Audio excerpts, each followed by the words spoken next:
قربانی جو بندہ کرتا ہے اس کی عمریں کتنی ہونا لازمی ہے، یعنی جو بندہ قربانی کرتا ہے اس کی عمر کتنی ہونا چاہیے، شریعت ہماری اس بارے میں کیا رہنمائی کرتی ہے؟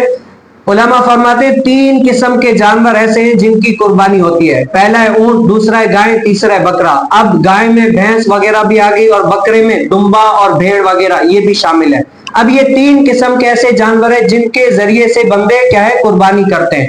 اب اونٹ کی جو عمر ہے نا، کم از کم کتنی 5 سال عمر ہونا لازمی ہے، اگر اس سے کم عمر ہوا نا تو قربانی جائز نہیں ہے۔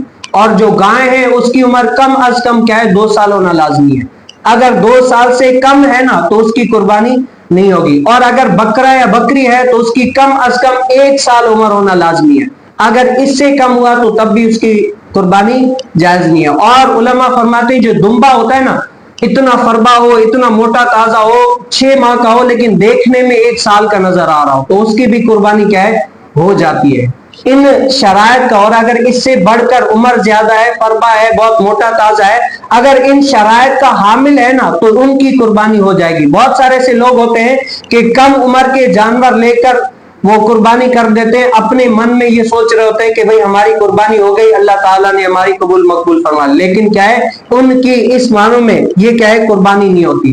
تو ان شرائط کا حامل ہونا ضروری